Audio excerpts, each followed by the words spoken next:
That seems like a very bad plan. And it's not necessary. So it would be better to do the better thing. And so I entitled this relatively brief course, Vision and Plan, Theory and Practice. That's a repetitive title. A vision is a broad theory, and a plan is a narrow and focused vision. And so a broad vision focuses to a point that can be implemented. And so what I'm going to do with you over the next hours is describe to you how you might conceptualize a vision in the broadest possible sense so that you understand deeply why doing so is necessary, so that you understand the consequences of doing it properly, and you understand the consequences of doing it improperly. And then we're going to take that general conceptual scheme and we're going to focus it down to the point where it becomes practically implementable, right? Because one of the things you might most want to do if you become psychologically or philosophically informed is to understand how you take that broader conceptualization and make it relevant and implementable within the confines of your own life, right? Then you have the advantages of the broader philosophical view, but also something to do that's extraordinarily practical. And I would say that abstract ideas become meaningful when they're implementable. And that's a good thing to know if you're ever talking to people and you want to motivate them. If you have a broad-scale vision, maybe you're trying to organize people to engage in some endeavor, that could be your family or your business compatriots, your friends, any sort of occasion. You want to give them the general picture, but then you also want to be able to specify for them exactly what they need to do. And what they need to do is how they need to transform the way they look at the situation and how they need to reconstruct their actions. And so we're going to go from the general to the specific over the course of this discussion. So we'll start very general. I want to present you with a way of conceptualizing the world of experience in the broadest possible sense, because that'll give you the initial introduction into why developing a vision is inevitable and necessary. So this is a Taoist image of the world. And it isn't the image that people in the West are generally familiar with, because we tend to think of the world as material. But the world is not merely material, not least because the world is at least material and information is not, it's not material in a reductive sense. The classic view of the world, even in the West, was more like the Taoist view. And the Taoist view is that the world of your experience, and maybe even the world as such, is made up of two components. One you could conceptualize as chaos, and the other you could conceptualize as order. And in the yin and yang symbol, which is two serpents, by the way, head to tail, the black serpent is chaos and the white serpent is order. And the black serpent is generally identified with the feminine, which is not the same as the female or the woman, and the white serpent is characterized as masculine. I'll describe why that is as we progress. So what does this mean, that the world is chaos and order in its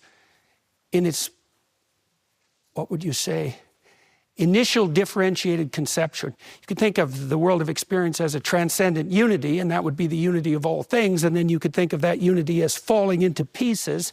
I mean, each of us is a piece of an overarching unity. You might ask, well, what is the most fundamental initial breakdown of the unity? And the answer to that is, well, it's chaos and order, and it's always that, no matter where you are. And so here's a way of understanding that. No matter where you are, there are things that are happening that you understand, and there are things that are happening that you don't understand.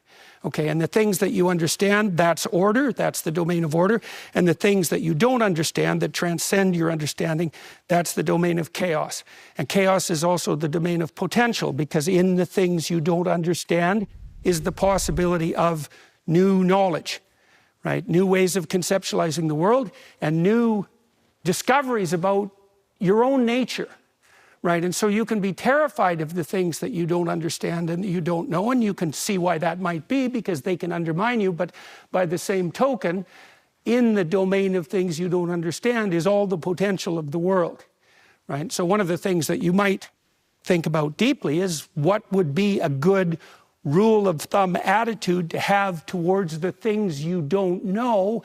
And one answer to that is to be terrified into paralysis because of the necessity for change that an encounter with the unknown might produce. And the other is to welcome it with open arms, because the you that might emerge as a consequence of confrontation with what you don't know might be much better than the you you're stuck with now. And that's very much worth considering. It's how you conceptualize the stance you take in relationship to the domains of chaos and order. That's about the most important decision you ever make. Like if you're a tyrant, for example, you're going to be allied 100% with what you already know. Right now, the price you'll pay for that is that you forego transformation. Another price you pay for that is if you're tyrannical in your alliance with what you already understand, you're going to attempt to force that on other people. Right? And part of the reason you do that is because you don't have enough faith in your own ability to confront what you don't understand and change. Right? It's not wise. Unless, well, I suppose you could envision a situation where you should only abide by what you know. And I would say, if your life is absolutely perfect in all of its manifestations and you couldn't dream of having anything better, then you can stick with what you've got. Right? But if it isn't, then there's always the possibility that a little more transformation on your part might be a good thing. At the typical state university, 10% of the courses are of high quality. What in your mind constitutes low quality? Dull, ideologically addled, taught by people who don't know how to teach. Peterson Academy. If you want an actual education, join up. They're the best courses that have ever been offered publicly in terms of their quality of content, and also the production values are unparalleled. Yeah, we certainly didn't have that when I was a kid. There's a deep level of conceptualization that goes along with that too, which is how should you construe the domain of possibility or potential? And I suppose you might say that this is a question of faith, right? Because the future is unknown and indeterminate, it's very difficult to make any final decisions about its nature. But you can make a meta decision, you might say, that the domain of potential, if confronted properly, is positive, and that you could establish a relationship with it that would bring benefit to you, right? And that's really the attitude that children have towards the world, right? Is that they're open to exploration and discovery within certain bounds. That's often shattered, that naivety, that naive openness of children is often shattered by trauma, right? And that tends to turn us into cynics. But that doesn't mean that the attitude was fundamentally inappropriate. There's a gospel statement that makes the claim that you can't enter the kingdom of heaven unless you become like little children, which is not the same as staying like a little child, by the way. And the idea there is that you should strive to regain the attitude of open acceptance of what's confronting you as an adult, even if you've been hurt, right? Because if you've been hurt, well, then you could imagine that you're more afraid of what you don't know because you've discovered that it can undermine and destroy you, devour you, and it's very easy to become cynical and bitter and rigid as a consequence of that. But as I said before, the price you pay for that is that you forego any further transformation and you tend to become a tyrant. And that's, well, unless you want to become a tyrant, tyrants tend to live in hell, so I wouldn't recommend it unless that's what you want. And you can be a tyrant to yourself just like you're a tyrant to other people. And in fact, that's usually a precondition for being a tyrant to other people, which is also a good reason not to be a tyrant to other people, because you will bring that attitude towards yourself. Okay, so what have we established? Well, we've established that you can think about your world of experience as bifurcated into two fundamental realms, right? There's the realm of things you don't understand. You can think about that as unexplored territory if you want to make it more biological. Animals have to deal with a territory that they have mastered and understand.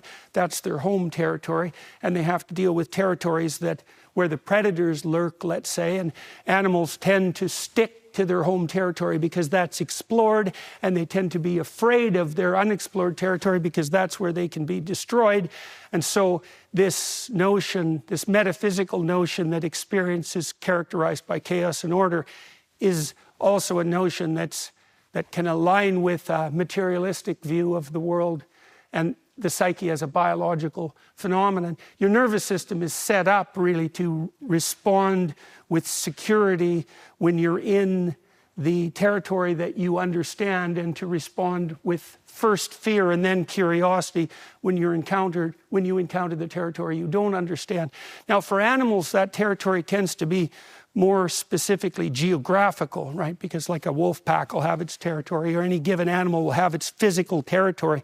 Now, we inhabit a physical territory, which is why hopefully you're comfortable at home and less comfortable when you make a foray out into the world to places that you don't know. But our environment is also conceptual, right? And so our conceptual environments are also divided up into the things we understand and the things that we don't understand. And even though we can be at home in our physical territory and quite secure, in our metaphysical territories, there are still domains that we don't understand, edges and frontiers, right? And so if maybe you have some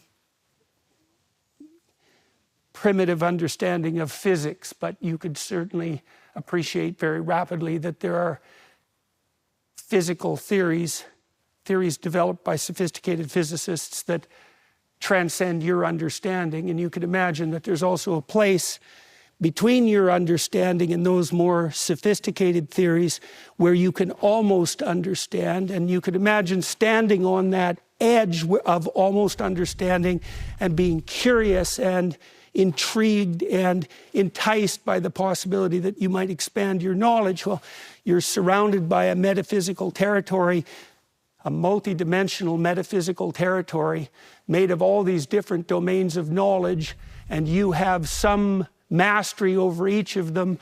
There are elements of them that transcend you, and there are frontiers and borders that you could stand on where you would learn, right? Here's the thing to know. You get interested in something when you're put on the edge of what you know, right? And that grip of interest is actually a manifestation of the instinct that drives you to learn. Now, and you can see now and then that you'll encounter a book or a talk or a discussion that maximizes your engagement, and the maximization of that engagement is generally a signal that you're in the place where optimized learning is taking place. Now, people make the claim, especially in the modern world, that life is intrinsically meaningless, and that's usually a rationalist claim. I can talk about that later, but I'm making a phenomenological claim, which is that there's an instinct of meaning that signals that you're in a place that's the border between what you know and what you don't know, that grips you, and that phenomenological meaning is a signal of transformation and of expansion, of adaptation. And in consequence, it's not something that should be eradicable by a kind of brainless nihilism. It's actually the deepest signal you have that you're in the place that you should be if you're transforming into the next best version of yourself. So you don't want to forego a relationship with that, because if you do that, because you're nihilistic, let's say, and maybe because you've been hurt, then you're going to destroy your relationship with the process that could transform you and allow you to adapt to the world. That seems like a bad idea. And so it's use. People say, that they can't live without meaning. And that's a very strange thing to say if you think about meaning as something that's only abstracted or metaphysical. But if you understand that meaning is actually a manifestation of the instinct that signals optimal learning or optimal transformation, then you can understand why you might die without meaning, because in some sense, if you're static, you're not living. So, and if you also understand that meaning is the signal of optimized transformation, if you really understand that, then you're immune in some ways to to the corrosive nihilism that says, you know, at its core, life has no meaning. It's like, I probably figured this out years ago when I was thinking about music. You know, because music has the aspect of intrinsic meaning, right? If you're listening to a piece of music that compels you or that you love, and someone taps you on the shoulder and tells you that, you know, in the final analysis that nothing you do has any significance, if you have any sense, you're going to just push them away and say, yeah, but I'm listening to the music. And music is a balance between chaos and order, right? It has an element of predictability, otherwise you can't follow the piece of music. But it has an element of unpredictability, because if it just repeats over and over, you get bored with it very quickly. So what a musician does is present you with a structure of order and then vary that in an interesting way within a certain set of parameters and captures your interest as a consequence. And the reason that you feel that as meaningful is because what music is doing is modeling the way the world actually works. Right? And that's also extremely useful to know. You know, you hear that music is a non-representational art, but that's actually not true. It's the most representational art, because it specifies most precisely that the world is made out of order and chaos, and that meaning is the appropriate balance between the two. And so I would say, if you're conducting your life properly, so to speak, it'll have a musical element. It'll have that same kind of meaning, and the things will fall into place in a relatively musical manner. You'll see in your life that there are times when you're in the right place at the right time, doing the right thing, and things fall into alignment, right, all around you. Temporally, they're timed well, and things seem to exist in a harmonious relationship to one another. And those are the times of your life that, well, that you would like to have more of if you could only figure out how to do it. And, well, partly what we're going to do in the next 4 hours or so is see if we can step through understanding how you might manage that. All right, so you could say, to begin with, the world is made out of order. And what does it mean for things to be ordered? There's a very specific meaning that's useful to know about that. You're in the domain of order when your actions produce the outcomes you intended. Okay, so that's really what it means to understand something. If what you're doing produces the results that you desire, then you're somewhere you understand. You know, if you're out with your friends, hypothetically, you're there to have a good time. If you're in a conversation with them and the conversation is flowing smoothly, everyone's happy and laughing, then your emotions signal to you that the territory defined by you and your friends and your interaction is familiar and comfortable and promising. It's the same thing if you have a meal with your family and it's going well.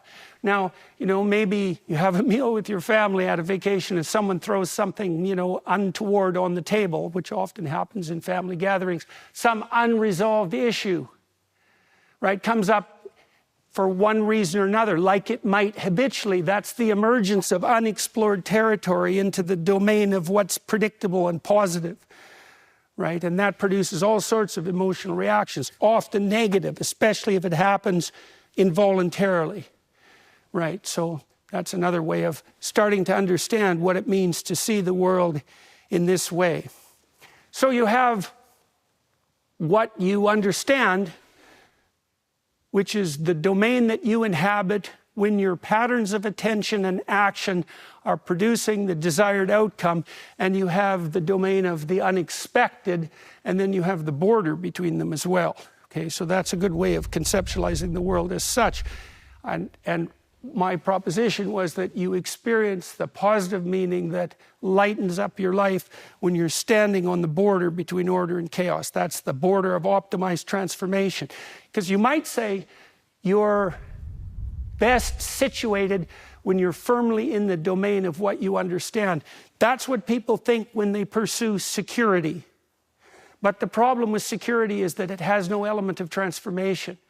And so you don't only want to be where things are going the way you want them to go. You want to be where things are going the way you want them to go, but where you're changing and things are changing so that they can get better, right? So it's an edge. It's not, you're not in the domain of the predictable.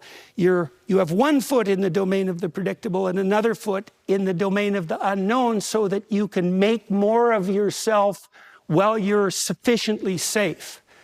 You know, and that's what you do when you play, by the way.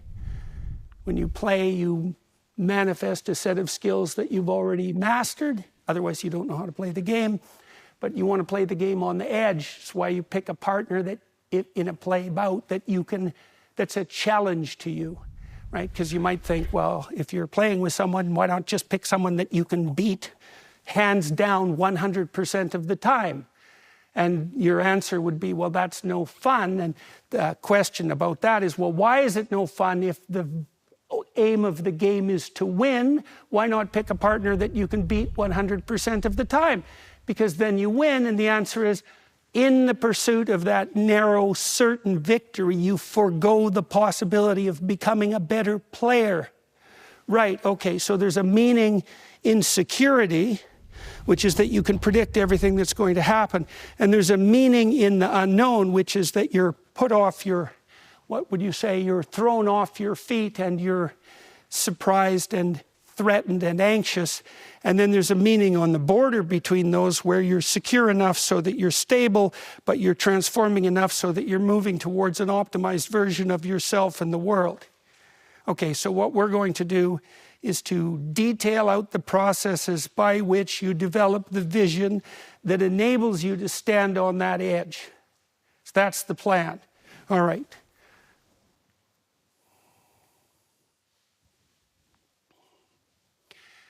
Now, we live in time, right? We live in space, obviously. We inhabit our different territories, but we also live in time. And the entire expanse of time is also characterized by this relationship between the known and the unknown. Well, here's an example. You may have memories that come to visit you of past troubles, and those will come on you involuntarily. And when they do, they make you anxious. They take the foundation out from underneath your feet. And the degree to which they do that is proportionate to how serious the chasm that you encountered. It's proportionate to the depth of the chasm that you encountered in the past. If you have experiences that hurt you, that you don't understand and didn't master and could still disturb you in the future, then those visions of the past will come to haunt you. They'll haunt your nightmares, they'll haunt your daydreams, they'll destabilize you. You'll be tempted to push them away. And what that is, the reason that happens is because your psyche is set up so that if you fell into a hole once and you don't know why, the more instinctual parts of you are going to presume that danger still lurks in the future, and will represent those experiences to you in the hope of motivating you to develop the adaptive competence necessary so you won't fall into that hole again. One of the things you do in therapy, one of the things you do with your friends and your family members, or even with yourself, if you have some wisdom, is that if someone has a problem, you try to walk through with them why the problem emerged, which might have something to do with the vagaries of the world, because things happen to us that are accidental and random, that are difficult and dangerous, but also that our misadventures may have something to do with the improper calibration of the way that we're looking at and interacting with the world, right? And so when you're thinking about things that befell you in the past, let's say, you may have to develop a relatively sophisticated theory of the randomness of the world and come to terms with that, but you may also have to determine as precisely as you can what insufficiencies you might have brought to the situation that made you more vulnerable than you needed to be. So, for example, if you were bullied as a child, maybe you still are concerned when you go to your workplace, for example, especially if it's new, that the same pattern might recur, and you might remember with some apprehension the misadventures you had when you were young. And what that indicates is possibly that you haven't redressed the insufficiencies in your personality that led you to be the victim of repeated bullying.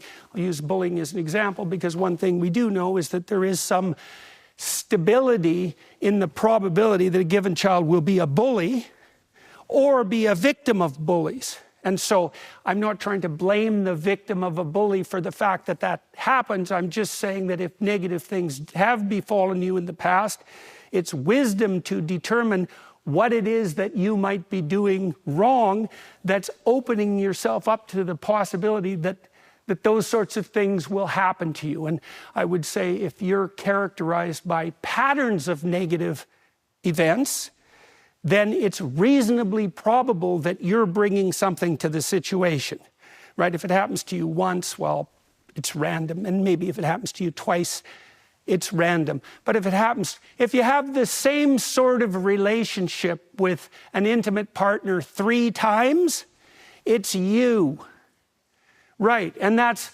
an uncomfortable thing to realize, and you can understand why a stance like that might be criticized in relationship to blaming the victim. But look at it this way. Even if it's 5% you, maybe you should do something about it. That's a useful thing to know, by the way, if you're having difficult discussions with an intimate partner that you have now, or a family member or a friend. If you're in a situation where your interactions aren't proceeding in the manner that you would find optimal, one thing that's very much worth doing is trying to figure out what it is that you're doing wrong. It's often very difficult, right? Because if you're in a disagreement with someone, the part of you that's seeking security is going to want to insist that, look, we're having a fight here, but it's at least 95% you. And that's an easy, and anger will make you think that, and anger will also make you want to win. And, the thing is, it might be 90% the other person, although on average it's probably not. But even if it's 10% you, that's something that is under your control and you could rectify, and if you did, might stop the 90% from making itself manifest in the other person. Because you never know to what degree your imperfections are bringing about the conflicts in your life. Now, you have to be careful to meditate on that because you don't want to take yourself apart, but you can learn techniques, and we'll talk about them too, so that you don't force upon yourself the necessity of a transformation that's so rapid that it undermines you, right? If it starts to become too threatening, if the magnitude of change that you're apprehending that's necessary for yourself is too daunting, then you're biting off more than you can chew, and you should try to change slightly slower, right? And maybe you should try to change at the rate that you find optimal, right? And that's a good thing to learn about yourself, If you know that there's something that you have to do and you're not doing it, one tactic that you can employ that's extremely useful is to shrink the task, right? So maybe, maybe your garage is a mess and it's been that way for 10 years, and you can't get yourself in there to clean it. It's like, well, maybe you should clean up one corner in a week, something like that, right? You can shrink the task until you'll